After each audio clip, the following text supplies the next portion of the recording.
The human gift. The grand hall of the Ziyari palace was full of cold laughter and fake smiles. Shining pillars stretched up to the sky, and alien nobles in golden robes whispered cruel jokes to each other. It was a night of celebration, but not for Princess Leora. She stood quietly near the throne, her long silver dress flowing like mist around her. Her pale blue skin was flawless, but her eyes were hollow. She looked down, trying not to shake. Tonight, her father, the mighty King Varkal, was giving her away, not to a prince, not to a warrior, to a human. King Varkal stood with a proud smirk on his face. His voice echoed through the hall. My daughter, the so-called barren flower, is of no use to the royal bloodline. She cannot give me an heir, so I gift her to our pet, our prisoner, the human named Aaron Cole. Let this be a lesson in what happens to those who fail their purpose.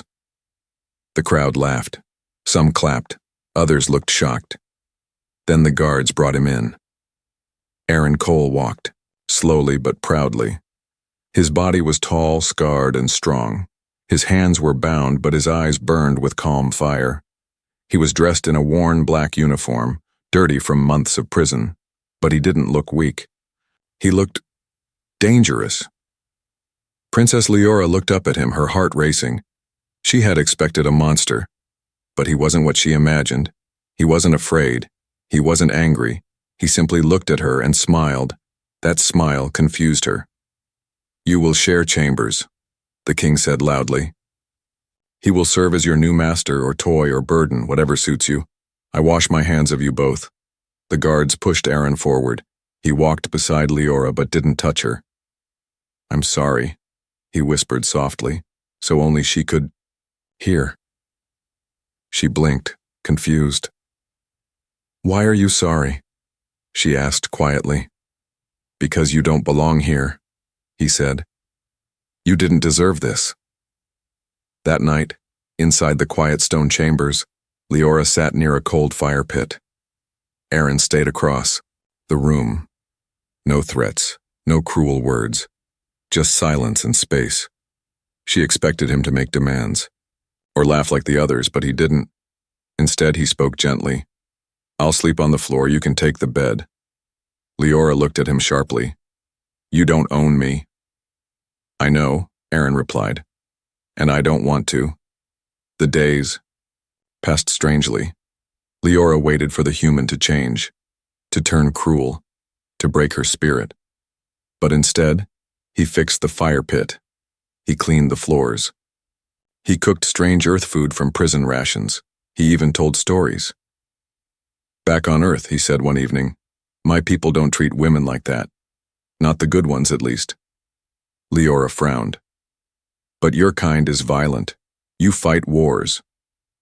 We fight to protect, Aaron replied, not to humiliate. She had never heard a male speak like that. Outside the chamber, alien nobles made jokes. Guards peeked through cracks, hoping for scandal. The king waited for his daughter to break completely. But instead, she began to smile. Just a little, not with her mouth but with her eyes. One night, as rain crashed outside the window, Leora asked, Why don't you hate me? Aaron stirred the fire. Because I see pain in your eyes, and I don't blame the cage for being cold. I blame the ones who built it. Her heart skipped. No one had spoken to her like that in her whole life. No one had seen her as someone. She stared at him in the firelight, studying his face. He wasn't beautiful by alien standards, but there was something warm in his eyes, something strong but gentle, something human, and it scared her. She stood and stepped back. Don't get too close, human, she warned. This is still my prison. Aaron looked at her calmly. Then I'll stay in my corner. But know this, princess, not all cages have bars, and not all gifts are curses. Outside the chamber, a shadow moved. The king's spy leaned closer, listening through the crack, and what he heard made his skin crawl, because the princess was beginning to change. And when a barren princess starts to glow from inside, the whole empire is about to be shaken. Whispers in the walls. The palace was alive with whispers. Servants, guards, and nobles walked faster than usual, heads turning toward the locked chamber at the eastern tower, the one where the barren princess and her human were kept. Something was changing. The silence that once lived in those walls was gone. In its place were faint sounds, soft laughter, the smell of food, and quiet footsteps moving side by side. It wasn't what anyone expected, especially not the king. King Varkal stood at his war table, fingers tapping with growing anger. "Why does she not scream?" he demanded. "Why does the human not break her? She was supposed to beg to return." His advisor, Lord Cravex, bowed low. "My king." "She does not seem afraid of him." The king's eyes narrowed. "Send spies. I want every word, every look, every breath reported to me." Inside the chamber, Leora stood by the small mirror, brushing her silver hair. She felt strange, lighter. Not in body, but in spirit. Her heart was quieter these days, less sharp. Behind her, Aaron was fixing a broken light panel using tools made from scrap and cloth. "There," he said, flipping the switch. A soft golden glow filled the room. Leora blinked in surprise. "You fixed it?" He shrugged. "Humans like light. Darkness is for secrets." She looked at him, really looked. There was dirt on his hands, a small cut on his arm, and a burn mark near his collarbone. But he smiled like none of it mattered. "Why do you help me?" she asked. "You're the prisoner. I should serve you." Aaron stood. "Because helping is what I do, and because maybe you're not the one in chains." She didn't answer, but her silence spoke more than words. That night, Leora couldn't sleep. The air felt warm, her skin tingled. Not from sickness. From something else, something she hadn't felt in years. She walked to the window. The stars above seemed closer, brighter, the moons reflected in her eyes. Behind her, Aaron stirred in his corner, half asleep. "Do you miss your home?" she asked. He sat up slowly. "Every day, but I don't hate this place. Not anymore." "Why not?" "Because you're here." Her breath caught in her throat. She turned away quickly, but her cheeks warmed. She didn't know what to say. No one had ever said such words to her, not truly. Her worth was always about her bloodline, her body, her ability to produce heirs. But Aaron, he saw her, just her. The next morning, a royal medic arrived with guards. "By order of the king," the medic said, "the princess will be examined." Leora stood tall. "For what reason?" "Your condition." Aaron stepped between them. "She's not sick." "She is unusual," the medic replied, "and that concerns the king." Leora nodded. "Very well, let them examine me. I have nothing to hide." Inside the side chamber, the medic's hands shook as he ran the scanner. Leora frowned. "What's wrong?" He whispered. "Your body, your system has changed. Hormones awakened. Life signs are forming that were thought to be impossible. You were barren, yes. But now..." Leora gasped. "You mean there is a spark of life inside you?" The king's throne room fell silent when the report was delivered. "She is pregnant," Lord Cravex confirmed. "There is no mistake." The king's face twisted with rage. "It cannot be. She is infertile. A human cannot do what Zayari science could not. No Zayari has ever awakened such reaction in her body," Cravex added carefully. The king's fists slammed on the throne. "I gave her a way to break her, not to birth a legend." Back in the chamber, Leora paced the room. Aaron sat calmly, on the floor sharpening a small metal piece. "Say something," she shouted. He looked up. "Congratulations?" She threw a pillow at him. "This isn't funny." Aaron caught the pillow and placed it beside her. "It's not the end of the world, it's the beginning of one." She stared at him. "A human and an alien. Creating life? It's unheard of. Maybe it's time for new things to be heard." She sat down, holding her belly. It was still flat, but now it felt like the center of the universe. I don't understand, she whispered. I never thought I could. You can, Aaron said. And you did. You're not broken, Leora. She looked into his eyes. Neither are you. But far beneath the palace, in the secret rooms where enemies whispered and knives were sharpened, new plan was forming. They would not allow this child to be born, not when it could change the empire forever. Bloodlines and betrayals. Princess Leora had never walked through the palace with guards trailing behind her. But today was different. Today, every eye watched her as if she were fire wrapped in silk.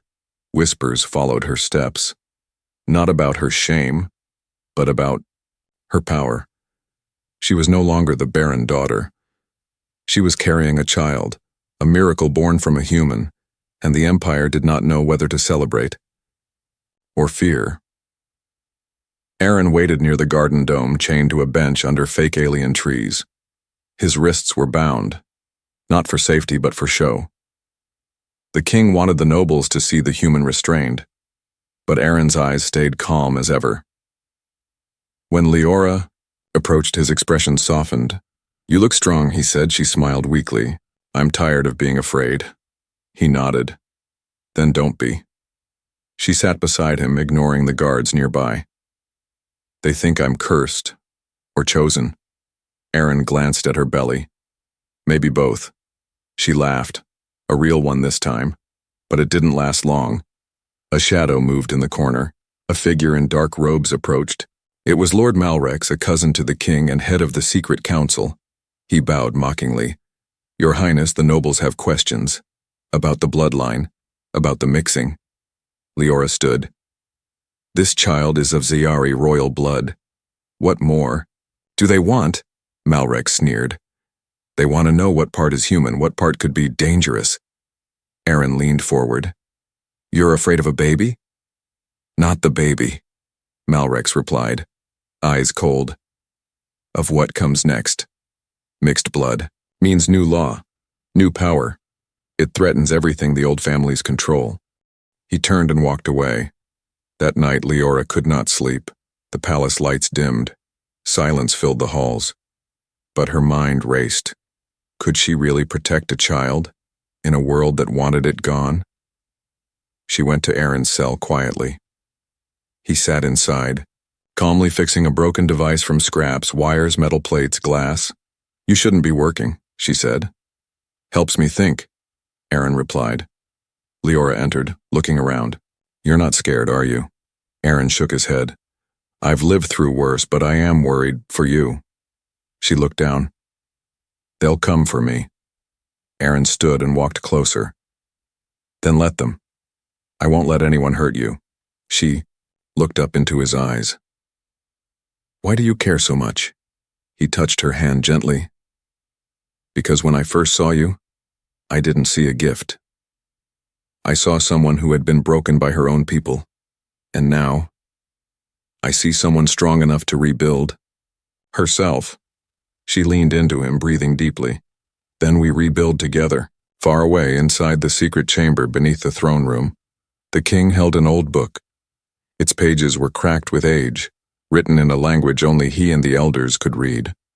It spoke of hybrids, of children born between humans and Ziyari, long ago in the days before the wars. It also spoke of warlords falling to one such child, a child like the one now growing inside his daughter. The king slammed the book shut. This ends now, he whispered. He turned to his assassins. Make it look like an accident. The next morning, Leora and Aaron were escorted to the temple garden for a blessing ceremony, one the nobles insisted on to test the unborn child's spirit. But something felt wrong. The priestess was late. The guards were quiet, and Leora's instincts screamed. Then, boom! An explosion tore through the lower wall of the garden. Smoke, fire, screams. Assassins in black cloaks rushed forward with stun spears and blade whips. Leora screamed as two of them lunged at her, but Aaron was already moving. Even with chains, he threw himself forward like lightning. He caught the first assassin's weapon and turned it back into his chest. The second he headbutted so hard, the man dropped instantly. Blood ran down Aaron's cheek, His eyes were sharp, wild. "Run!" he shouted to Leora. But she didn't run. She grabbed a fallen weapon and fought back. The Zayari nobles watching froze in shock. The barren princess had become a warrior, and the primitive human had just saved the royal bloodline. By the end of the day, 5 assassins were dead, 2 guards arrested, 1 noble had vanished, and the empire began to whisper a new name, the Fireborn Child, the trial of flesh and flame. For the first time, in 100 years, the trial circle burned again. It was made of old black stone, surrounded by golden spikes and ancient statues of past kings. Long ago, it had been used to settle matters with blood and honor. Now the king reopened it for one reason, to humiliate the human. The nobles filled the seats. The air was thick with whispers and tension. Princess Leora stood at the edge of the circle, her hands shaking, her face pale. Aaron Cole was to fight. For her. Earlier that morning, the king had made his move. He stormed the healing chamber, eyes blazing. "This child," he said coldly, "is no gift. It is a mistake. You will prove your worth, human." In the trial circle, Aaron had nodded calmly. "Name the challenge." The king had smiled cruelly. "You will fight 3 warriors, Zayari blood, armed. You may choose one thing to take with you." Aaron looked at Leora. "Then I choose her voice." "What? If I fall?" Aaron said. "She tells my story." Now standing in the arena, Aaron removed his shirt and tied back his hair. He bore the scars of many battles, but none compared to this. The first opponent entered, a massive Zayari brute named Jalgor. Muscles like steel, a battle hammer the size of a tree trunk. Aaron didn't flinch. The gong rang. Jalgor rushed forward. Aaron sidestepped, smooth, quick, smart. He dodged the first swing and grabbed a chain from the arena floor. He wrapped it around Jalgor's leg and pulled. The brute fell with a crash. Gasps from the crowd. Aaron didn't finish him. He just looked at the king. 1 down. Next came 2 fighters at once. Twins, trained assassins, faces painted in battle ink.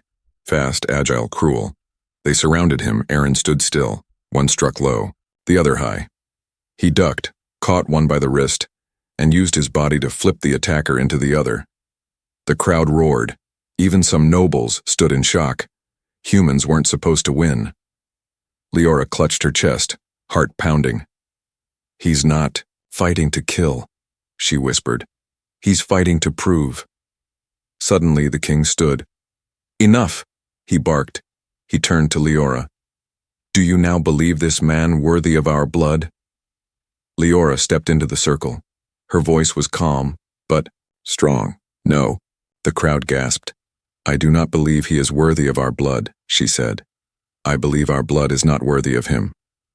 Even Aaron froze. The king's face turned white with fury. That night, the king held a meeting in the dark halls beneath the throne. Only the oldest nobles were invited. They spoke of fear, of change, of losing control. One spoke of prophecy. "There is an old legend," said the high historian, "of a child born from 2 worlds, one who brings the empire to its knees, not with war but with truth." Another asked, "And what becomes of the father?"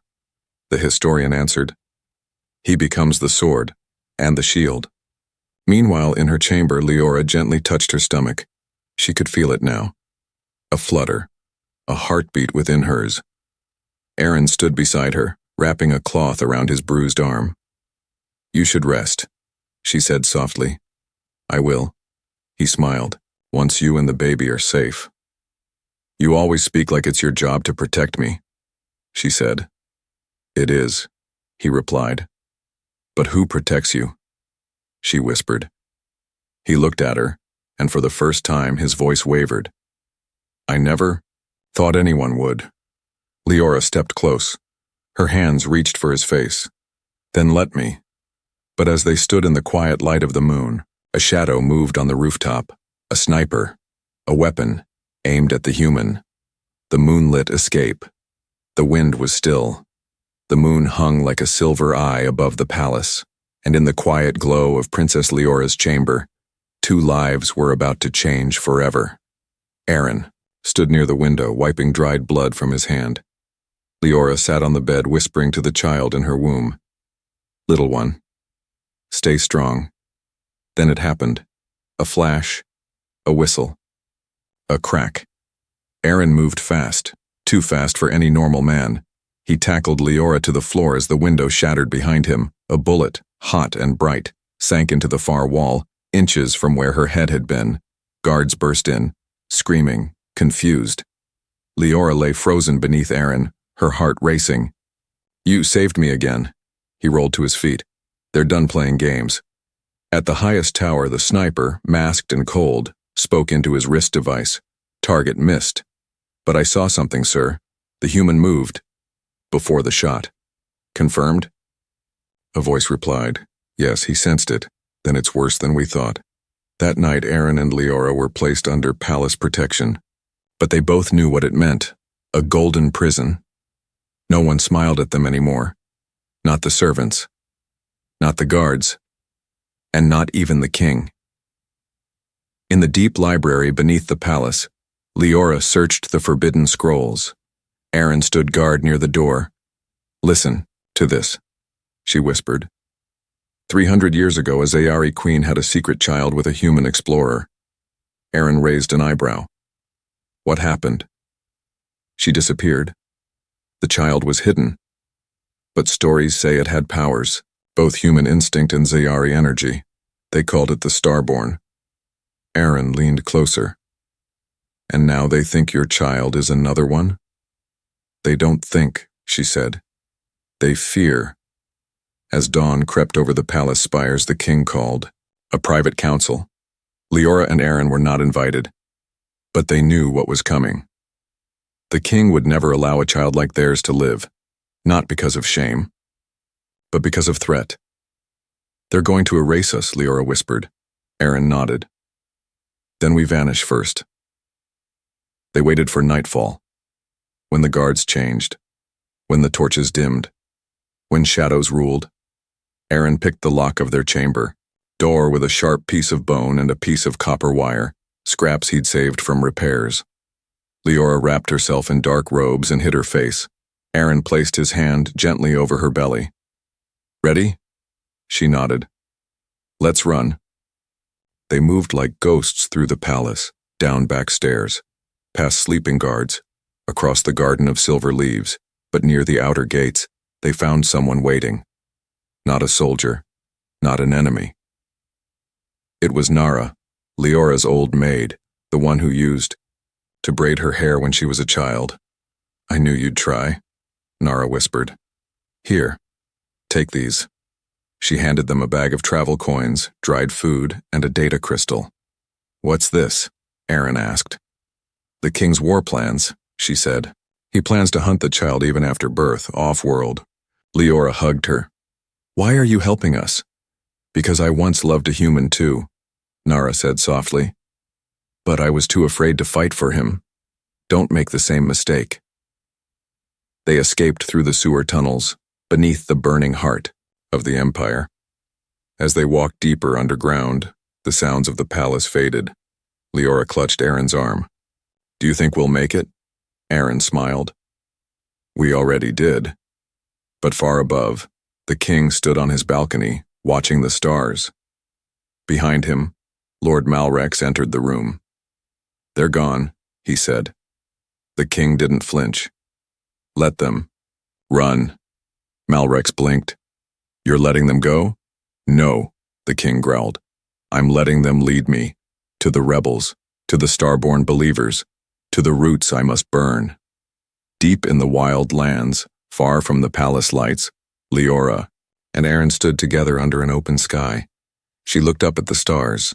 He looked at her. And between them, hope grew like fire. The rebel's price.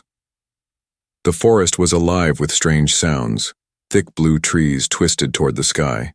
Glowing vines pulsed like veins. The air smelled like metal and ash. Deep within this alien jungle, Aaron and Leora moved quietly, step by step. Her robe was torn. His arm was bruised. But they were alive. And Leora's unborn child, growing quietly inside her, gave her strength to walk further than ever before. "We need shelter," she whispered. Aaron nodded. "We're close." They didn't know it, but eyes watched them from the shadows. Not beasts, not hunters, rebels. They reached a clearing with cracked stone ruins, a forgotten outpost from an old war, and there stood a group of them, Zayari with worn armor, faces, hidden behind scarves and paint. Others were hybrids, part Zayari, part other things, scarred, fierce, angry. A woman stepped forward. She had dark gray skin and a robotic left arm. Her eyes glowed faint yellow. "I'm Vex," she said. "You must be the princess." And the human, Aaron, stood tall. "We're not here to fight." "Shame," Vex said. "I like a good fight." Leora stepped forward. "We're here for protection." Vex laughed. "You're royalty. You're why we live underground like animals." Leora didn't back down. "I'm carrying a child that your stories call Starborn." The rebels grew silent. Then one knelt, not to Leora, but to her belly. "Prophecy," he whispered. They were taken in, given food and beds in caves lit with stolen solar panels. The Mao rebels had everything the king feared: knowledge, weapons, history. Aaron walked through the rebel base, his instincts sharp. Something wasn't right. Too quiet. Too many locked doors. Too many eyes. Then he saw a familiar face. Dax, a former Earth soldier, once his commander. Now wearing Zayari armor, Aaron's hands clenched. "You're alive," he said. Dax grinned. "And you brought the Queen of the Stars to me." That night, Dax told his story. "I was captured years ago during the border war, but I didn't break. I joined them, taught them how to fight, built weapons, earned trust." Aaron frowned. "You betrayed Earth." "No," Dax said calmly. "I survived, and now I want something." Leora looked uneasy. "What?" Dax's smile faded. "The child." Silence. Leora stepped back. "No," Dax continued. "Not to hurt, to protect, to lead. This child will be powerful. We can raise it to rule, not just Zayari space, but all space. With human strength and royal blood, we win." Aaron stood. "We're not using the child like a weapon." Dax's eyes turned, cold. "Then why did you come here, old friend?" Aaron's fists clenched. "Because I trusted you," Dax whispered. "Then you're a fool." Later that night, Leora sat with Vex near the fire. The rebel leader stared into the flames. "You're not like the other royals," Vex said. "You fight for something real." "I fight for my child," Leora replied. "And what if fighting isn't enough?" Leora looked at the firelight reflecting in her silver eyes. "Then I burn." In the morning, alarms rang. An Imperial drone was spotted above the jungle. The king had found them. Dax ordered everyone to prepare for battle. But behind his words, there was fear, not fear of the king. Fear of what the child would mean if it lived. Aaron saw it in his eyes. Dax didn't want to protect the child. He wanted to control it. That night, Vex entered Aaron's room. "Take her and go," she said. "What?" "Dax plans to hand her over to the king, in exchange for power." Aaron's breath froze. "How do you know?" "Because he asked me to help." Aaron's mind raced. "Why warn me?" Vex looked away. "Because once, long ago, I had a child too." She placed a small old pendant in his hand. "Go before sunrise. Take the north tunnel. I'll cover your trail." Aaron nodded slowly. "Thank you." She smiled weakly. "Make sure that baby lives, human." He woke Leora gently. "Pack what you can," he whispered. "We leave now." She didn't ask why. She just took his hand. And together, with danger behind and fire ahead, They walked toward a future that no map could predict. But far above, on the edge of space, a royal battleship began to descend and aboard it, wearing war armor made of gold and obsidian. King Varkal gave a single order: "Bring me the child." Born of stars and fire, the ground shook. Birds scattered across the jungle sky as a shadow fell over the trees.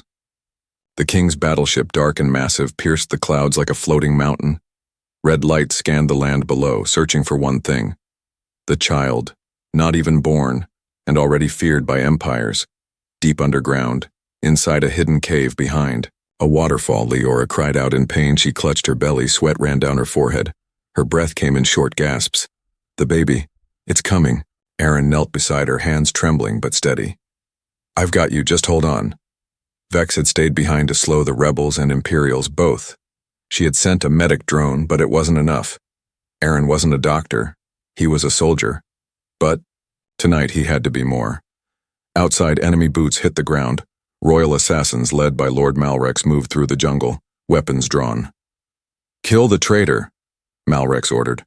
"Take the child alive, no one else matters." They followed the signal of the pendant, the same pendant Vex had given Aaron. It had been marked long ago. Inside the cave, Leora screamed again. Aaron wrapped her in his arms. "Breathe. You can do this." "I'm scared," she whispered. He looked into her eyes. "So am I. But we're not alone." Suddenly, the cave walls glowed. A light, soft and gold, came from her belly. The unborn child was shining. Aaron stared in awe. "It's alive in a way I've never seen." Leora smiled through tears. "It's not just a child. It's a bridge." "To what?" "To everything we were afraid to believe." Then the first assassin entered the cave. Silent, fast, deadly. Aaron grabbed a broken spear and threw it, straight into the man's chest. More came. Aaron stood in front of Leora, defending with nothing but rage and love. One by one he fought them off. Cut, bleeding, breathing heavy, but unbroken. Then Malrex arrived. Face, calm blade dripping light. He looked at Leora with disgust. "You are no princess now, just a vessel." Then at Aaron. "And you are no man, just a mistake." Aaron raised a knife from the ground. Mistakes are how humans learn. They fought flesh to flesh, blade to fist. But Malrex was stronger, faster. He knocked Aaron to the ground and raised his sword. "Goodbye, human." Then boom! A blast of golden energy erupted behind him. He turned. Leora stood glowing, her hands raised, her eyes full of starlight. "Touch him again," she said, "and I'll end your bloodline myself." Malrex froze.